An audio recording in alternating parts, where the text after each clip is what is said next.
NH Konareddy ರಾಜ್ಯಕ್ಕೆ ಮಾದರಿ ಹಾಗೂ ಕ್ರಿಯಾಶೀಲ ಶಾಸಕ ಬಿಆರ್ ಪಾಟೀಲ್. ಆಳಂದ ಶಾಸಕ ಮತ್ತು ಮುಖ್ಯಮಂತ್ರಿ ರಾಜಕೀಯ ಸಲಹೆಗಾರ ಬಿಆರ್ ಪಾಟೀಲ್ ಧಾರವಾಡ ಜಿಲ್ಲೆಯ ಅಣ್ಣಿಗೇರಿ ತಾಲೂಕಿನ ಚಕ್ಕಡಿ ರಸ್ತೆಗಳ ಭದ್ರಾಪುರ, ಕೋರ್ತಕೋಟಿ, ಬಸಾಪುರ ಗ್ರಾಮಗಳ ರೈತರ ಹೊಲದ ಚಕ್ಕಡಿ ರಸ್ತೆಗಳನ್ನು ವೀಕ್ಷಿಸಿ ಮೆಚ್ಚುಗೆ ವ್ಯಕ್ತಪಡಿಸಿದರು. ನಂತರ ಅಣ್ಣಿಗೇರಿ ಆಶ್ರಯ ಬಡಾವಣೆಯಲ್ಲಿ ನಿರ್ಮಿಸುತ್ತಿರುವ ಪೌರ ಕಾರ್ಮಿಕರ ಗೃಹ ಭಾಗ್ಯ ಯೋಜನೆ ಅಡಿ ನಿರ್ಮಿಸುತ್ತಿರುವ ಹಾಗೂ ನಿರ್ಮಿಸಿದ ಮನೆಗಳನ್ನು ವೀಕ್ಷಿಸಿದರು. ನಂತರ ಬಿಆರ್ ಪಾಟೀಲ್ ಅಣ್ಣಿಗೇರಿ ಪ್ರವಾಸಿ ಮಂದಿರದಲ್ಲಿ ಮಾತನಾಡಿ, ನಾನು ರೈತಾಪಿ ವರ್ಗ ಹಾಗೂ ರೈತರ ಚಳವಳಿಯಿಂದ ರಾಜಕಾರಣಕ್ಕೆ ಬಂದವನು. ಬಡತನ, ನಿರುದ್ಯೋಗ ಹೋಗಲಾಡಿಸಿ ಎಲ್ಲರೂ ಮಾದರಿ ಬದುಕು ಕಟ್ಟಿಕೊಳ್ಳಬೇಕೆನ್ನುವುದೇ ತಮ್ಮ ಬಯಕೆ. ರೈತರ ಚಕ್ಕಡಿ ದಾರಿ ಮಾಡಿರುವ ನವಲಗುಂದ ಶಾಸಕ ಎನ್ಎಚ್ ಕೋನರೆಡ್ಡಿ ಅವರದು ಶ್ಲಾಘನೀಯ. ಶಾಸಕ ಒಂದೇ ಅವಧಿಯಲ್ಲಿ ಇಷ್ಟೆಲ್ಲ ಆಗಿರುವುದು ಪ್ರಶಂಸನೀಯ.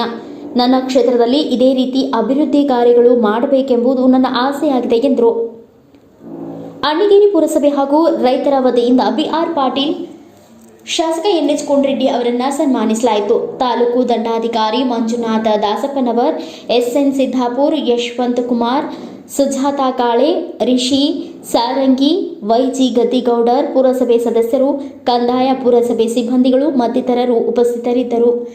ವರದಿಗಾರ ಈರಪ್ಪ ಗುರಿಕಾರ್, ಅಣ್ಣಿಗೇರಿ. ಯಾಕಂದ್ರೆ ಮೂಲ ಅವರು ನಾವು ಕೂಡ ರೈತ ಚಳವಳಿಯಿಂದ ಸಾರ್ವಜನಿಕ ನಂಜುಂಡಸ್ವಾಮಿ ಅವರು ಕರೆ ಹೋಗ್ಬಿಟ್ಟು ಬಂದಂತವ್ರು. ಅವರು ಬಹುಶಃ ನಂಜುಂಡಸ್ವಾಮಿ ಅವರ ಗಡಿಯಲ್ಲೇ ಬೆಳೆದರು. ಸಿದ್ದರಾಮಯ್ಯನೂ ಕೂಡ ನಂಜುಂಡಸ್ವಾಮಿ ಗಡಿಯಲ್ಲೇ ಬೆಳೆದರು. ರಾಘವೇಗೌಡ ಪಾಟೀಲ್ ಮಾಡಿಸಿದರು. ಹೀಗೆ ನಾವು ಚಳವಳಿ ಹಿನ್ನೆಲೆಯಿಂದ ಬಂದಂತೂ ಈ ವ್ಯವಸ್ಥೆಯನ್ನ ಬದಲಾವಣೆ ಮಾಡಬೇಕು, ನಮ್ಮ ಜನರ ಬದುಕನ್ನ ಉತ್ತಮ ಮಾಡಬೇಕು, ನಮ್ಮಲ್ಲಿ ಜಾತೀಯತೆ ಹೋಗಬೇಕು, ನಮ್ಮಲ್ಲಿ ಬಡತನ ಹೋಗಬೇಕು, ನಿರುದ್ಯೋಗ ಹೋಗಬೇಕು ಮತ್ತು ಭೇದ ಭಾವ ಹೋಗಬೇಕು, ಶ್ರೀಮಂತ ಮತ್ತು ಬಡವರ ಮಧ್ಯೆ ಅಂತರ ಇರಬಾರದು. ಇಂಥ ಅನೇಕ ಕನಸುಗಳನ್ನು ಕಟ್ಟಿ ನಾವು ರಾಜಕಾರಣಕ್ಕೆ ಬಂದಿದ್ದೇವೆ. ಹೊರತಾಗಿ ಬೇರೆ ಅಧಿಕಾರಕ್ಕೋಸ್ಕರ ರಾಜಕಾರಣಕ್ಕೆ ಬಂದಿಲ್ಲ. ಆಕಸ್ಮಿಕವಾಗಿ ನಾವು ಬಂದಿದ್ದೇವೆ. ಈಗ ನಾನು ಯಾವ ಪ್ರದೇಶದಿಂದ ಬರ್ತಾ ಇದ್ದಿಲ್ಲ, ಅದು ನಿಜಾಮನ ಆಡಳಿತಕ್ಕೆ ಒಳಗಾಗುತ್ತೆ. ಒಂದು 100 ವರ್ಷ ನಂತರ ನಾವು ಕನ್ನಡ ಶಾಲೆಗಳು ತಂದಿದ್ದಾವೆ. ನಿಮ್ಮಲ್ಲಿ 100 ವರ್ಷ ಮೊದಲೇ ಪ್ರಾರಂಭ ಆಗಿದ್ದು, 100 ವರ್ಷಗಳ ನಂತರ ನಮ್ಮಲ್ಲಿ ಕನ್ನಡ ಶಾಲೆಗಳು ಪ್ರಾರಂಭವಾಗಿ ನಾನು ಮೊದಲೇ ಅಭ್ಯರ್ಥಿ, ರಾಜ್ಯ ವಿದ್ಯಾರ್ಥಿ ಯಾವುದಕ್ಕೆ ಕನ್ನಡ ಶಾಲೆಗಳು. ಈಗ ಅಭಿವೃದ್ಧಿ ಶಿಕ್ಷಣ ಕ್ಷೇತ್ರದಲ್ಲಿ ಆಗ್ತಾ ಇದೆ, ಇನ್ನು ಆಗಬೇಕಾಗಿದೆ. ನಿಮ್ಮ ಭಾಗ ನೋಡಿದ್ರೆ ನಿಮ್ಗೆ ನಮ್ಗೆ ಬಹಳ ಉತ್ತಮ ಅನಿಸ್ತದೆ. ನಿಮ್ಮಲ್ಲಿ ಫಲವತ್ತಾದ ಭೂಮಿ ಇದೆ, ಈಗ ತಾನು ಹೇಳಿದಾಗೆ ನೀರಿನ ಅನುಕೂಲ ಇದೆ. ಇಲ್ಲಿ ಸರ್ಕಾರ ಏನ್ ಮಾಡಬಹುದು ಅಂದ್ರೆ ನಿಮಗೆ ಮಾರುಕಟ್ಟೆಯಲ್ಲಿ ಒಳ್ಳೆಯ ಬೆಲೆಯನ್ನು ಪಡಿಸುವಂತ ಕೆಲಸವನ್ನ ಮಾಡ್ತಾರೆ. ದೆಹಲಿ ಗಡಿ ಭಾಗದಲ್ಲಿ ದೊಡ್ಡ ರೈತರ ಹೋರಾಟ ನಡೆಯಿತು. ಇತಿಹಾಸದಲ್ಲಿ ಅಷ್ಟು ದೊಡ್ಡ ಹೋರಾಟ ನಡೆಯಲಿಲ್ಲ.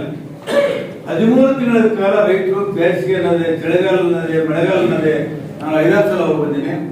ಅಲ್ಲೇ ಇದ್ದು ಹಠ ಹಿಡಿದು ಈ MSPಗಾಗಿ ಹೋರಾಟ ಮಾಡೋದು, ಆದರೆ ಆಗಲಿಲ್ಲ. ನನಗೆ ಇತ್ತೀಚಿನ ಬೆಳವಣಿಗೆಯಿಂದ ನನಗೆ ಅರ್ಥ ಆಗ್ತಾ ಇದೆ, ಈ ದೊಡ್ಡ ದೊಡ್ಡ ಬಂಡವಾಳಶಾಹಿಗಳು, ಕಾರ್ಪೊರೇಟ್ ಸಂಸ್ಥೆಗಳು ಈ ಕೃಷಿ ಮೇಲೆ ಕಟ್ಟಿದ್ದಾವೆ.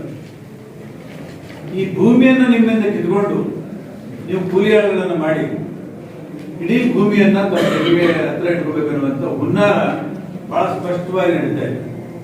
ಇದಕ್ಕೆ ನಾವು ಯಾರೂ ಕೂಡ ಅವಕಾಶ ಕೊಡಬಾರದು. ಭೂಮಿ ಮತ್ತು ಈ ಮನೆ ನಿಮ್ಮ ಸ್ವಾಭಿಮಾನದ ಸಂಕೇತ, ಒಂದು ಭಾವನಾತ್ಮಕ ಸಂಬಂಧ ಇದೆ. ಹಾಗಾಗಿ ಇವತ್ತು ನಾನು ತಮ್ಮಲ್ಲಿ ವಿನಂತಿ ಮಾಡಬಹುದು. ಯಾಕಂದ್ರೆ ಬಹಳಷ್ಟು ಜನ ಹಸಿ ಟವೆಲ್ ಹಾಕೊಂಡಿರಲಿ, ಈ ಮಾತು ನನಗೆ ಯಾಕೆ ನೆನಪಾಯ್ತು, ಹಸಿ ಟವೆಲ್ ಹಾಕೊಂಡಿರಲಿ. ಇವರಂತೂ ಇಡೀ ವಿಧಾನಸಭೆಯಲ್ಲಿ ಹಸಿ ಟವೆಲ್ ಹಾಕೊಂಡು ಯುರೋಪ್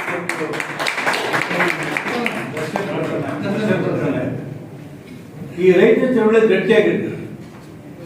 ಯಾವುದೇ ಸರ್ಕಾರ ಬರಲಿ ನಮ್ಮ ಒಕ್ಕಲೇ ಬಸಬಾರದು, ನಮ್ಮ ರೈತರಿಗೆ ನ್ಯಾಯ ಕೊಡಬೇಕು, ರೈತರಿಗೆ ಯೋಗ್ಯ ಬೆಲೆ ಕೊಡಬೇಕು ಅನ್ನುವಂಥ ಬೇಡಿಕೆಯನ್ನು ನಾವು ಇಡಲೇಬೇಕಾಗ್ತದೆ. ಅದು ಯಾವುದೇ ಪಕ್ಷ ಸರ್ಕಾರ ಹೋರಾಟ ಮಾಡಬೇಕು. ಈ ಮತ್ತೆ ರೈತರ ಹೋರಾಟ ನಡೆದಿದೆ, ತಮ್ಗೆ ಗೊತ್ತಿರಬೇಕು. ದೆಹಲಿ ಗಡಿ ಭಾಗದಲ್ಲಿ ಒಳಗೆ ಬಿಡ್ತಾ ಇಲ್ಲ. ಪ್ರಜಾಪ್ರಭುತ್ವ ಇದೆ, ಒಂದು ಸಾರ್ವಭೌಮ ಸರ್ಕಾರ, ಮೋದಿ ಸರ್ಕಾರ ಇದೆ. ಅವ್ರಿಗೆ ಮನವಿ ಕೊಟ್ಟು ಕೊಡಕ್ಕೆ ಬರ್ತಾ ಇದ್ದಾರೆ, ಅವ್ರಿಗೆ ವಿನಂತಿ ಮಾಡ್ಕೊಂಡು ಬರ್ತಾ ಇದ್ದಾರೆ. ಅವರೇನು ಅವ್ರ ಮೇಲೆ ಜಗಳ ಮಾಡಬೇಕು, ಹೊಡೆದಾಡಬೇಕು ಅಂತ ರೈತರು ಬರ್ತಾ ಇಲ್ಲ. ಆದರೆ ದುರ್ದೈವ ಪ್ರಜಾಪ್ರಭುತ್ವ ವ್ಯವಸ್ಥೆಯಲ್ಲಿ ರೈತರನ್ನ ಸರ್ಕಾರ ಜೊತೆಗೆ ಭೇಟಿ ಮಾಡುವಂತ ಅವಕಾಶ ಕೂಡ ಬರ್ತಾ ಇಲ್ಲ. ಇದು ಬಹಳ ದುರಂತ ಸಂಖ್ಯೆ. ಸೊ ಇಂಥ ಸಂದರ್ಭದಲ್ಲಿ ಇವತ್ತೇನು ನಾವು ಸಂಘರ್ಷವನ್ನು ಎದುರಿಸ್ತಾ ಇದ್ದೀವಿ, ಬಹಳ ದೊಡ್ಡ ಸಂಘರ್ಷ ಇದೆ. ಇದನ್ನ ಕೈಗೋಬೇಕು ಮತ್ತು ಗ್ರಾಮೀಣ ಭಾರತ ಇನ್ನೂ ಬೆಳೀಬೇಕು. ಪಟ್ಟಣ ಪ್ರದೇಶಗಳು ಬೆಳೀತಾ ಇದ್ದಾರೆ ಬಹಳ ಶೀಘ್ರವಾಗಿ. ಮುಂಬೈ ಬೆಳೀತಾ ಇದೆ, ಬೆಂಗಳೂರು ಬೆಳೀತಾ ಇದೆ, ಹುಬ್ಬಳ್ಳಿ ಬೆಳೀತಾ ಇದೆ. ಆದರೆ ಹಳ್ಳಿಗಳು ಸಮಸ್ಯೆ ಇನ್ನೂ ಬಗೆಹರಿದಿಲ್ಲ. ಗಾಂಧೀಜಿ ಏನು ಕರೆಸ್ಕೊಂಡಿದ್ರು, ನಮ್ಮ ಹಳ್ಳಿಗಳು ಇವು ಗ್ರಾಮ ಸ್ವರಾಜ್ಯ ಆಗಬೇಕು, ರಾಮರಾಜ್ಯ ಬರಬೇಕು ಅಂತಂದ್ರು. ಆದರೆ ಇವತ್ತು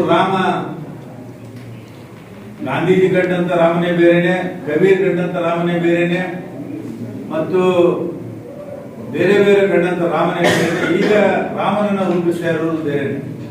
ಮೊದಲು ರಾಮ ಸಭ್ಯನಾಗಿ ನಿಂತಿದ್ದ, ಈಗ ಬಾಣ ಹಿಡಿದಿದ್ದಾನೆ. ಯಾರಿಗೆ ಹೊಡಿತಾನೆ ಗೊತ್ತಿಲ್ಲ. ಹನುಮಾನ ರಾಮನ ಪಾದದಲ್ಲಿ ಕೈ ಜೋಡಿಸಿ ಕೂತಿದ್ದ, ಈಗ ಅವನ ಗದ ಹಿಡಿದಿದ್ದಾನೆ. ಅಂದ್ರೆ ಜನರಿಗೆ ಒಂದು ವಿಕೃಪ ರೂಪವನ್ನು ಕೊಟ್ಟು ಸಂಘರ್ಷಕ್ಕೆ ಎಡೆಮಾಡಿಕೊಡುವಂತ ಭಾವನಾತ್ಮಕ ವಿಷಯಗಳನ್ನು ಬಿಟ್ಟು ಸಮಾಜದಲ್ಲಿ ಹೊಡೆಯುವಂತ ಕೆಲಸ ನಡೀತಾ ಇದೆ. ಇದು ಬಹಳ ದೇಶಕ್ಕೆ ದೊಡ್ಡ ಹಾನಿ. ಆಯ್ತು, ನೀವು ಮುಸಲ್ಮಾನರನ್ನು ತೆಗಿಬೇಕು ಅಂತ ಮಾತು ಮುಗಿಸ್ತೀನಿ, ಸಾಧ್ಯ ಇಲ್ಲ. ಹಾಗಾದ್ರೆ ಜೈನರಲ್ಲಿ ಹೋಗ್ಬೇಕು, ಸಿಖ್ರಲ್ಲಿ ಹೋಗ್ಬೇಕು, ಕ್ರಿಶ್ಚಿಯನ್ರಲ್ಲಿ ಹೋಗ್ಬೇಕು, ಅವ್ರನ್ನೆಲ್ಲಿ ಕಳಿಸ್ತೀರಿ? ಇವೆಲ್ಲ ಆಗಲ ಮಾತುಗಳು. ಸುಮ್ಮನೆ ಭಾವನಾತ್ಮಕವಾಗಿ ನಿಮ್ಮನ್ನ ರಾಜಕೀಯವಾಗಿ ಒಂದು ಉಪಯೋಗ ಮಾಡುವಂತ ಒಂದು ಕೆಟ್ಟ ಪ್ರವೃತ್ತಿ ಚಾಳಿ ನಮ್ಮಲ್ಲಿ ನಡೆದಿದೆ. ಪ್ರಜಾಪ್ರಭುತ್ವ ಇನ್ನೊಂದು ಗಟ್ಟಿಯಾಗಿ ಬೇರೂರಬೇಕಾಗಿದೆ. ನೆಹರೂಜಿಯವರು ಪ್ರಜಾಪ್ರಭುತ್ವದ ಅಡಿಪಾಯವನ್ನು ಹಾಕಿದ್ರು, ಬೆಳೆಸಿದ್ರು. ಮುಂದೆ ಅವರೆಲ್ಲರೂ ಮುಂದುವರೆದಂತ ಪ್ರಧಾನಮಂತ್ರಿಗಳು ಅಟಲ್ ಬಿಹಾರಿ ವಾಜಪೇಯಿವರೆಗೂ ಒಂದು ಪ್ರಜಾಪ್ರಭುತ್ವವನ್ನ ಕೈಗೊಂಡು ಬಂದರು. ಆದರೆ ಈಗ ಯಾವ ಪ್ರಭುತ್ವ ಇಲ್ಲ. ನಾನು ಇಲ್ಲಿ ಕೇಳ್ತಿದ್ದೇವೆ, ಈ ದೇಶದ ಕೃಷಿ ಮಂತ್ರಿ ಹೆಸರೇನು ಹೇಳ್ತಾರೆ? ಪಟ್ಟದಕಲ್ಲು. ಈ ದೇಶದ ಕೃಷಿ ಮಂತ್ರಿ ಯಾರು ಗೊತ್ತಿದ್ದಾರೆ?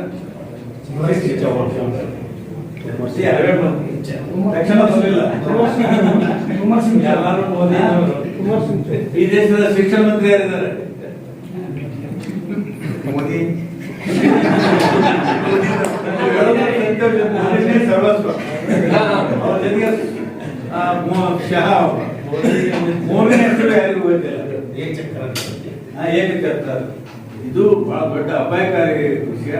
ಅದಕ್ಕೆ ನಾವೆಲ್ಲರೂ ಇವತ್ತು ಎಚ್ಚರವಾಗಿರಬೇಕು. ಕೋನ್ ರೆಡ್ಡಿ ಅಂತ ಕಾರ್ಯಕರ್ತರು ಇನ್ನೂ ಗಟ್ಟಿಯಾಗಿ ಬೆಳಿಬೇಕು. ಉತ್ತಮವಾಗಿ ಕೆಲಸ ಮಾಡಿದ್ದಾರೆ. ಇವತ್ತೇನಾಗಿದೆ, ಒಕ್ಕಲ್ತನ ಮಾಡೋದು ಹೊರಗಡೆಗೆ ಹೋಗ್ಲೇಬೇಕು. ಮೊದಲು ಚಕಡಿ ಬಾಡಿಗೆ ಹೋಗ್ತಿದ್ರಿ, ನಡ್ಕೊಂಡು ಹೋಗ್ತಿದ್ರಿ. ಈಗ ಜೀವನ ಪದ್ಧತಿ ಬದಲಾವಣೆ ಆಗಿದೆ. ಲೇಬರ್ಗಳಿಗೆ ಕೂಡ ನಾವು ಜೀಪ್ನಲ್ಲಿ ಹೋಗ್ಬೇಕು, ಟ್ರ್ಯಾಕ್ಟರ್ ಕೂಡ ಹೋಗ್ಬೇಕು, ರಾಶಿ ಮಾಡೋ ಮಷಿನ್ ಹೋಗ್ಬೇಕು, ಮಾಡೋದನ್ನ ಹೊತ್ತಿ ತರಬೇಕು, ಲಾರಿನ ಹೋಗ್ಬೇಕು. ನಮ್ಮ ಕಡೆ ಕಬ್ಬಿದೆ, ಕಬ್ಬು ಲಾರಿನ ಹೋಗ್ಬೇಕು. ಹಾಗಾಗಿ ಬೇಸಾಯ ಪದ್ಧತಿ ಬದಲಾವಣೆ ಆಗಿದೆ. ಯಾರ ಹತ್ರ ಎತ್ತುಗಳಿಲ್ಲ. ನಿಮ್ಮಲ್ಲಿ ಯಾವ ಎತ್ತುಗಳಂದ್ರೆ ಬಹಳ ಇದು ಆಗ್ಬಾರ್ದಾಗಿದೆ, ಕಡಿಮೆ ಆಗಿದೆ. ಎತ್ತುಗಳಿಲ್ಲ, ಎಮ್ಮೆಗಳಿಲ್ಲ, ಆಕಳುಗಳಿಲ್ಲ. ಸೊ ಶಕ್ತಿ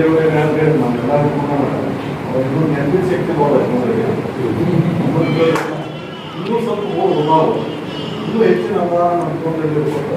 ಆದರೆ ಈ ಕ್ಷೇತ್ರ ನಮ್ಮ ನೋವು ಹಾಗೆ ನಮ್ಮ ಮುಖ್ಯಮಂತ್ರಿ ಅತಿ ಒಡನಾಟಲ್ಲಿ ಅವೆಲ್ಲ ನೋಡಿ ಇನ್ನು ಕೆಲವರು ಅವರು ನಮ್ಮ ಮಾಡಿ ಅತಿ ಆದರ್ಶ ನೋವು ಕ್ಷೇತ್ರ ಅಂತ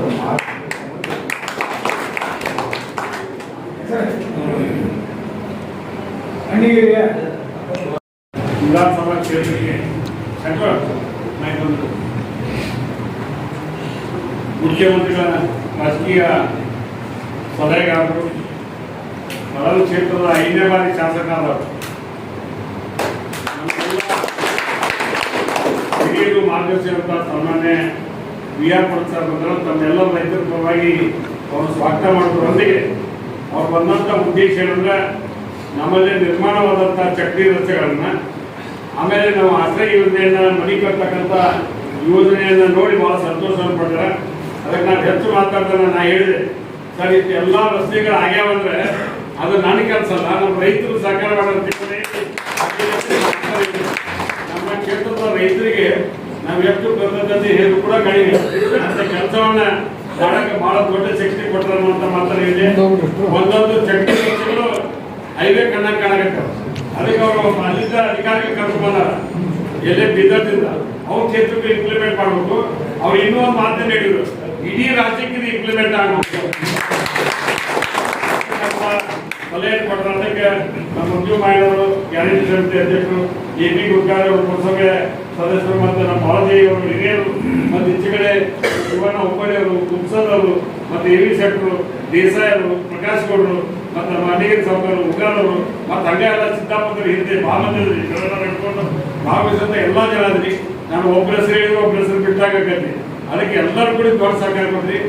ಇಷ್ಟು ಎಲ್ಲ ರಸ್ತೆ ಆಗಲಿಕ್ಕೆ ಕಾರಣ ಅಂದ್ರೆ ರಸ್ತೆಗೆ 4 ಮಂದಿ ಕಟ್ಟ್ಯಾರ. ಆ ಗಟ್ಟಿ ಅನ್ನೋದಕ್ಕೆ ಇಷ್ಟು ದೊಡ್ಡ ಪ್ರಮಾಣದಲ್ಲಿ ರಸ್ತೆ ಆಗ್ಲಿಕ್ಕೆ ಕಾರಣ. ಅದಕ್ಕೆ ನಾನು ಸಿದ್ದಾಪುರನ, ಸಂಗ್ರಾಪುರನ, ಆಮೇಲೆ ತಾಜೂರ್ನ, ಆಮೇಲೆ ಇಂಥ ರೈತರ ಸಹಕಾರ ಯಾರು ರಸ್ತೆಗೆ ನಿಂತಿರಲ್ಲ ಅವ್ರೆಲ್ಲರಿಗೂ ಕರ್ತವ್ಯ ಇರ್ತಾನೆ. ಕಳೆದ ಬಾರಿ ನಮ್ಮ ತರವಾಡಿಯವರು, ಪುಟ್ಟನವರು ಅವರೆಲ್ಲ ನಿಂತು ಮಾಡಿದ್ರು. ಅವಾಗ ಈ ಸಲ ಸ್ವಲ್ಪ ಅವ್ರು ತಾವು ಬಾಳದಾಗಿರ್ತಾರೆ ಮೆಣಸಿನಕಾಯಿ ಇವನ್ನ ಒಪ್ಪು ಗದ್ದಲಿರ್ತಾರೆ.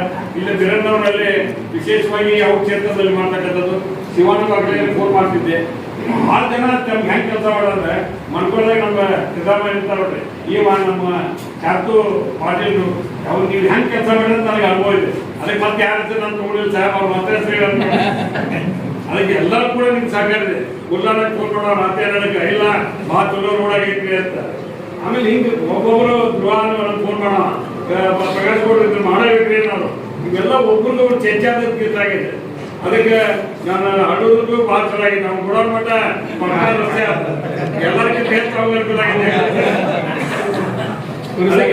ಒಬ್ಬರಿಗಿಂತ ಒಬ್ಬರಿಗೆ ಸಹಾಯ ಮಾಡಲಿಕ್ಕೆ ಸಾಧ್ಯ ಆಗಿದೆ ಅನ್ನುವಂಥ ವಿಚಾರವನ್ನು ಹೇಳಿ ಬಹಳ ಸಂತೋಷವನ್ನು ತಿಳಿಸಿದ್ರು. ತಮ್ಮೆಲ್ಲರ ಪರವಾಗಿ ಅವರಿಗೆ ಅಭಿನಂದನೆ ಸಲ್ಲಿಸಿ ಹೆಚ್ಚು ಮಾತಾಡಲ್ಲ, ಅವರ ತಮ್ಮ ಉದ್ದೇಶ ಮಾತಾಡಲು ಪಟ್ಟಿ ಮಾಡಿ